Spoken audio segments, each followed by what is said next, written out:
The Republicans have been, as it looks to me, remarkably unified up until this point in terms of opposing what the Democrats, in other words, standing with the president against any effort by the Democratic leadership to change our policy over there. Has it surprised you?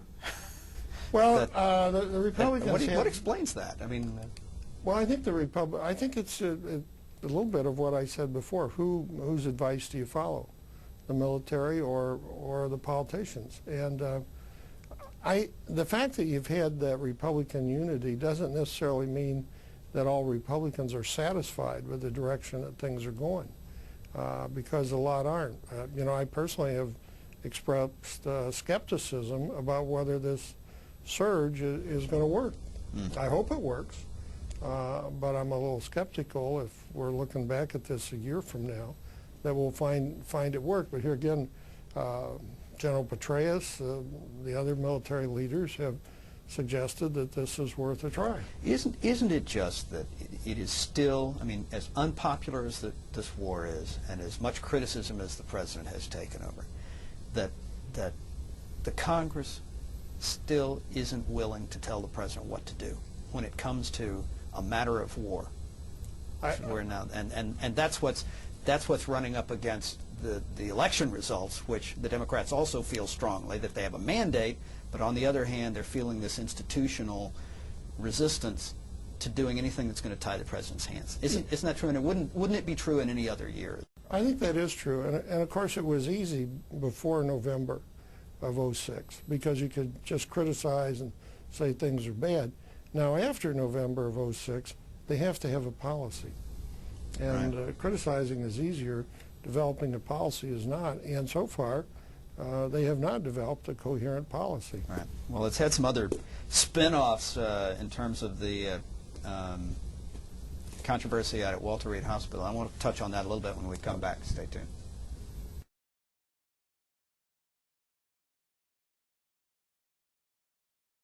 Back with Congressman Paul Gillmor, and we're talking about the Iraq War and some of the political spin-offs. You, as you say, served in the Air Force.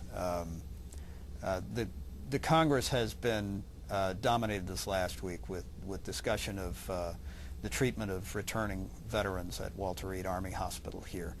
And I'm wondering, is there a political context to this? I mean, is this obviously everybody's concerned about their treatment and the mistreatment that has been found out there, but is there a sense that this issue is playing politically at all, or do you see a political element to this?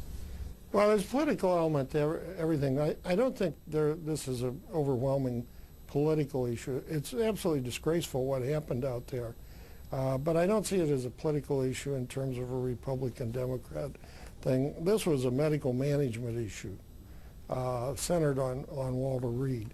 And, some of the top people have been canned, they should be, and you got new people in there that are going to clean that up and give the veterans the kind of quality care that they should.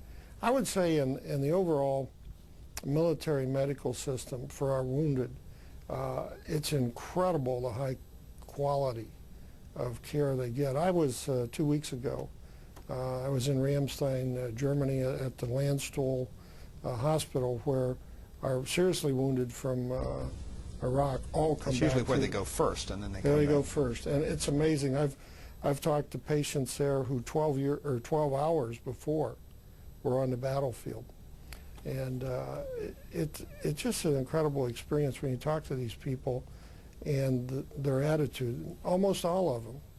I mean, the first thing they want to do is get back as soon as they can to their units.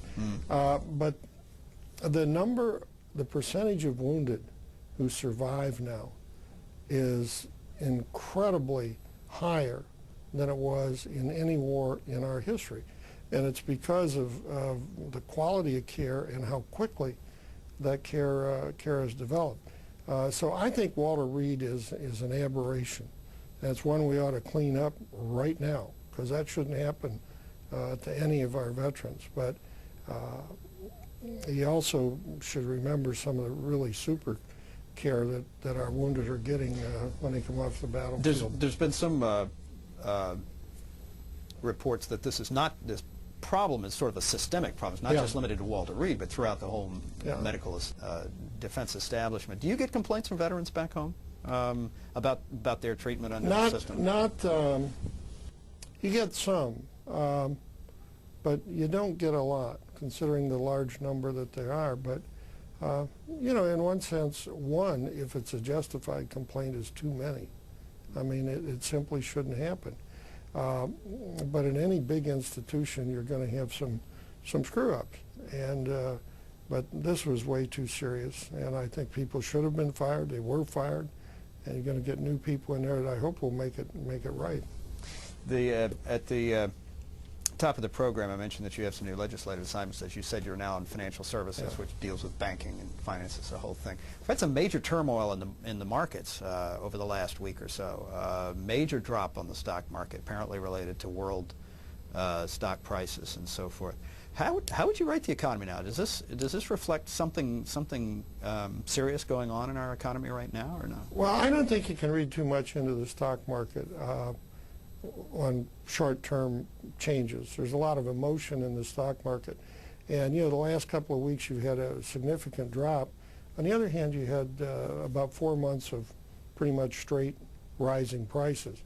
So I think when you look at the economy, ultimately the stock market reflects what's going on in the real economy, but the real economy continues strong, and you know, we're still creating jobs. It's been a long time since we've had a real recession, and so things are going pretty good overall. If you listen to the statements of Greenspan, you listen to the statements of Bernanke, they're very different.